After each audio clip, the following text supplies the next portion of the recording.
PUBG के Erangel map की कहानी के बारे में।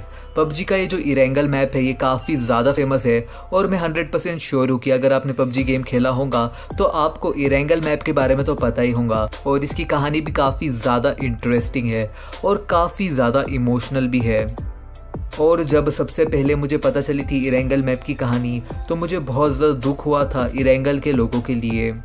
और अगर आपने इस वीडियो पर अपना अच्छा सपोर्ट दिखाया और इस वीडियो को ज़्यादा से ज़्यादा लाइक किया, इस वीडियो को ज़्यादा से ज़्यादा शेयर किया, इस वीडियो पे ज़्यादा से ज़्यादा कमेंट किए, तो मैं पबजी के जो बाकी के मैप्स हैं उनकी भी स्टोरी वीडियो लेकर आऊँगा।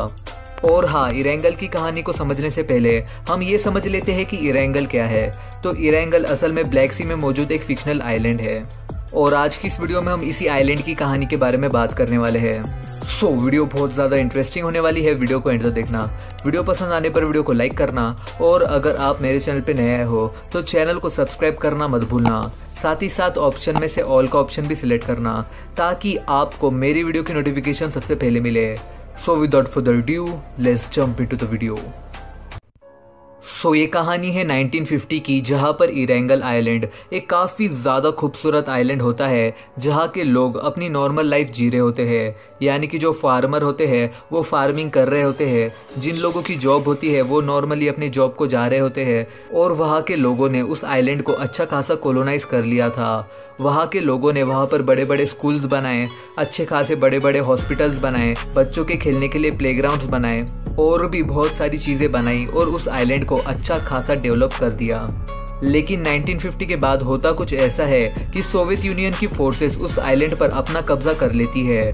पहले तो सोवियत यूनियन फोर्सेस का जो लीडर होता है वो वहाँ के लोगों से प्रॉमिस करता है कि वो उस आइलैंड को बहुत ज़्यादा डेवलप कर देगा। लेकिन वक्त के साथ हमें ये बात समझ जाती है कि उसने वहाँ के लोकल लोगों से झूठा वादा किया था।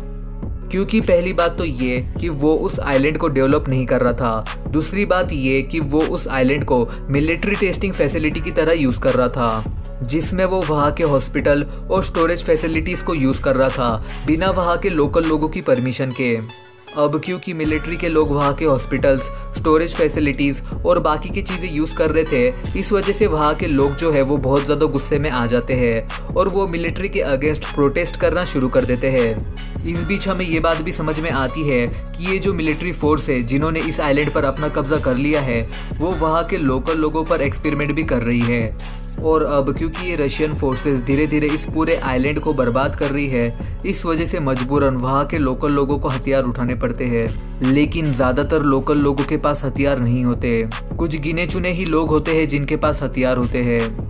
और ये लोग जिनके पास हथियार है ये सीक्रेटली रशियन फोर्सेस के अगेंस्ट लड़ना शुरू कर देते हैं। और अब ऐसा होता देख लोगों को अपने कंट्रोल में लेने के लिए और लोगों के अंदर डर फूंकने के लिए वो वहाँ के लोकल लोगों के बच्चों को किडनैप कर लेते हैं और ज़बरदस्ती उनके ऊपर टॉर्चर भरे एक्सपेरिमेंट करना शुरू कर देते हैं। ये सब वो इसलिए करते हैं ताकि लोग उनकी मुट्ठी में रहे।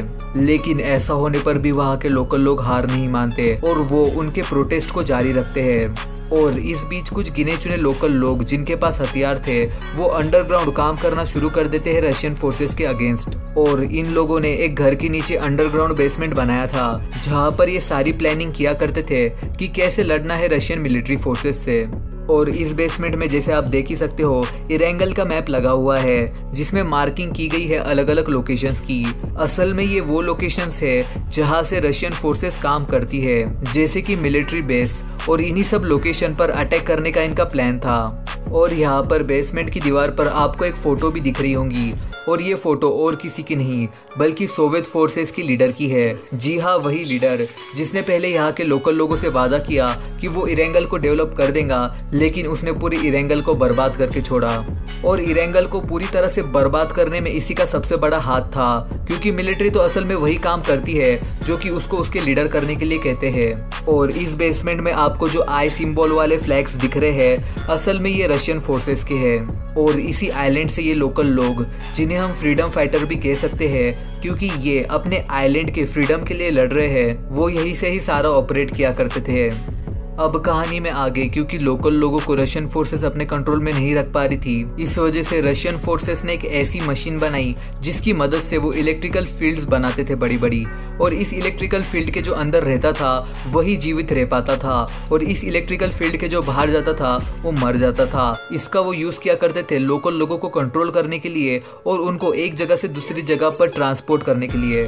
अब इसके बाद कहानी में होता कुछ ऐसा है कि रशियन फोर्सेस पूरी तरह से इरेंगल को बर्बाद कर देती है और इस सिविल वॉर में वहां के लोकल लोग भी मारे जाते हैं। इस सब का दोष हम केवल रशियन फोर्सेस को नहीं दे सकते, क्योंकि इसके पीछे जो मास्टरमाइंड था वो था रशियन फोर्सेस का लीडर।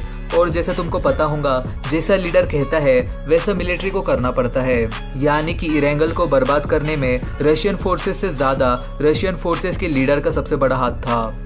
इस सब से तो तुम्हें समझ में आ गया होगा कि इरेंगल जैसा हमें अब दिखाई देता है वो हमेशा से ऐसा नहीं था।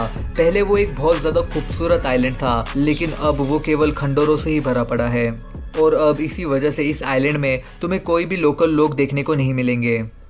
ये तो बात कर ली हमने इरेंगल की स्टोरी के बारे में। इसके अलावा अगर तुमने इरेंगल का सिनेमैटिक ट्रेलर देखा होगा तो तुमने उसमें देखा होगा कि एक छोटा बच्चा है जो कि इरेंगल में ही रहता था, और सोवियत फोर्सेस ने पूरी तरह से इरेंगल को बर्बाद कर दिया, और इरेंगल को बर्बाद होता उसने उसकी आंखों से देखा था। और इसी सिनेमैटिक ट्रेलर के लास्ट सीन में हमें ये देखने को मिलता है कि वो बच्चा अब बड़ा हो चुका है और वो लोगों को लड़वा रहा है ये देखने के लिए कि कौन सबसे ज्यादा शक्तिशाली है और कौन इरेंगल में सर्वाइव कर सकता है। अब तुम्हें समझ में आ गया होगा कि पबजी में हम जब लड़ते हैं तो उसके पीछे भी एक रीजन होता है।